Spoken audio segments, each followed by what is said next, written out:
television ratings down more than 50%. We should probably do a study on that. I'm not sure why that would be. Oh, wait, since Caitlin Clark's injury. Okay, hopefully this is good news that she's coming back, and it's a reminder, ladies of the WNBA, she is the rising tide.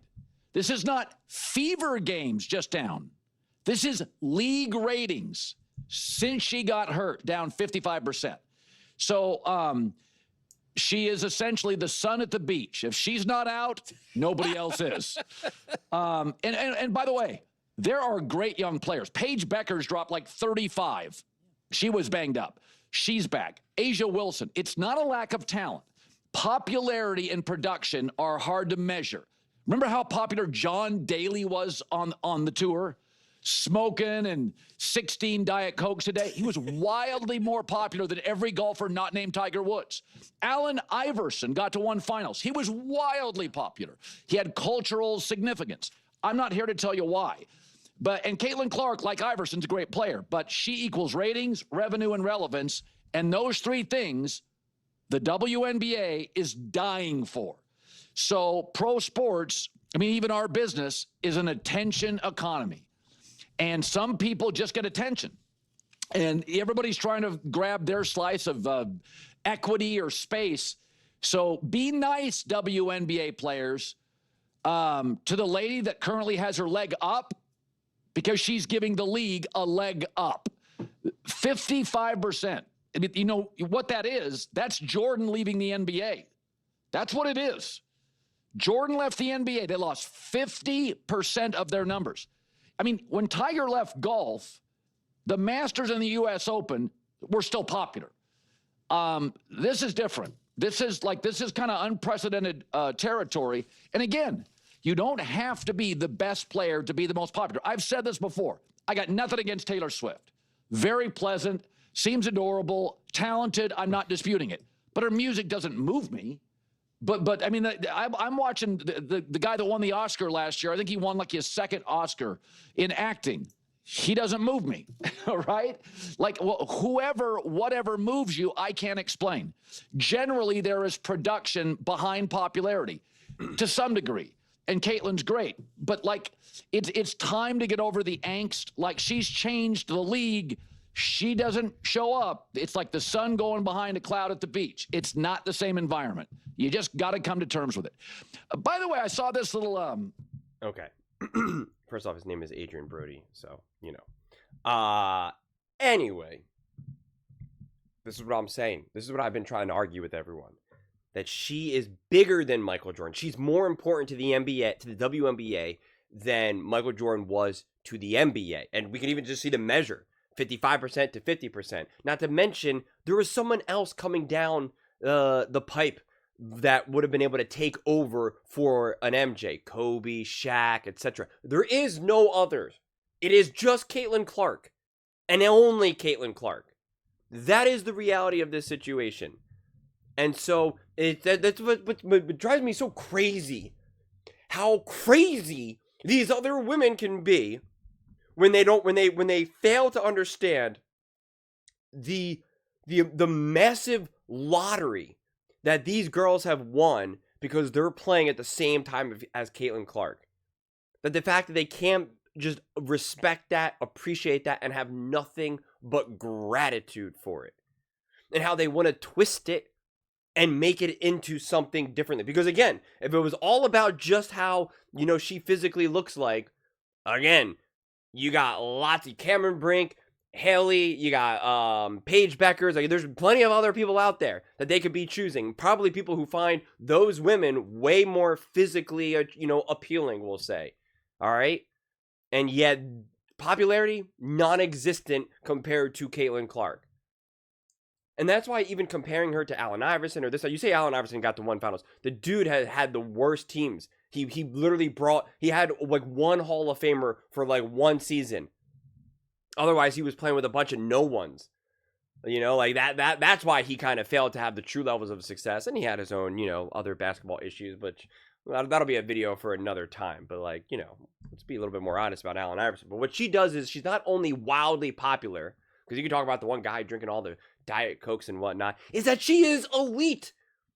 She is one of the most insane talents we've ever seen in any sport. We've already been through this so many times, but I'm going to use this example, and I was going to wait to use it until Caitlin Clark came back to show you the bounce back, but just look at this. Look at this. I mean, just look. This is Aaliyah Boston stats, okay? This was the last time Caitlin Clark played, okay? She put up 27 points, 13 rebounds. And you had this one outlier game of 23 minutes where she only played 23 minutes and only had 4 points. Obviously, a little bit of an outlier of a game. She was 2 for 7. But before that, 24 points, 19 points, 13 rebounds, 10 rebounds. But then as soon as Caitlin Clark left, 10 points. Kind of a little bit of a bounce back game, 17. Then 10 points, 11 points, 7 points. I mean, the shot attempts goes down. Like, everything just crumbles. Everything. I mean, Caitlin Clark makes everyone better around her. Everyone better. Even Aaliyah Boston's rise to greatness in her own right, and how important she's been for the Fever, it just pales in comparison to what she gets. I mean, the amount of easy buckets she gets because of Caitlin Clark. I mean, just look at the Fever's shooting, field goal percentage. When Caitlin Clark is playing, 44.9%, 44.6, 46.7, 48.5. Then when she's off, 36%. Then you got to have a bounce back. You're like, 45. See, we don't need Caitlin Clark. It's all good. Nope, never mind. 36%. 39%. Like, it becomes either just the new norm is significantly lower. And then, of course, you're going to have some bounce back games. It's not like you're just going to be a complete trash. These are still professionals playing. But the level of consistency and, of course, the peak is just completely different with Caitlin Clark on the court versus off the court. I mean, the impact is so mind-blowing and so massive that the stats, like, really, truly don't do it justice. And even this whole thing, right, ratings down 55%, even that is misleading. Because when you think about how small the WNBA is, it's kind of like, equivalent to of like, 50% of $100 is like $50, which is nice. Like, you want $50, but it's like, it's not that much going on necessarily. But when you have something in business where you have this kind of critical mass point where you need to reach a certain threshold for you to be like legitimate, to be like viable, to be profitable, to be the reason why you have this business. It's like, I need to be able to sell, this is obviously made up, 100 cars a day in order to like have a real business. Anything less than that, I'm bankrupt, I'm done. I can't sustain this. It's over, right? And so when you lose 50%, 55% of that, it's the difference between having something and having absolutely nothing. Nothing. So it's not like, well, hey, everything was rocking, so even down 55%, there's still a lot of energy. It's still fun. There's still games to watch. People care. They're talking about it. Like, that's not the case. It's essentially a collapse. It may as well be 100% because it's very binary. It's the difference between having everything and having nothing. That is the Caitlin Clark effect. 55% is really 100%. With Caitlin Clark, we're in business. There's something to talk about. There's a phenomenon. There's a movement. There is excitement. There's a buzz. It feels like something new. It feels like you're part of someone discovering something new. And you feel like you're doing it with the masses. It's like when movies become wildly popular, or TV shows, even better. TV shows is a better example of this, since it's like week to week to week. You know, when people are watching Game of Thrones, Breaking Bad, you know, whatever it may be, it feels like we're all part of it. When everyone was watching like Tiger King and stuff, like you like everybody was discovering something for the first time. And it was like, whoa, what is this? And everyone's having these conversations. Like it's a cool feeling. It's a really cool feeling. Like that is what Caitlin Clark brought. Everyone's just kind of watching this collectively at the same time across the world. And when you remove her, it's not like, well, we still got women's basketball to watch. It's like, no, you don't have anything. You don't have anything. You take away something like Game of Thrones, Breaking Bad, like, then it's like, then you don't have TV. Then there's just nothing to watch.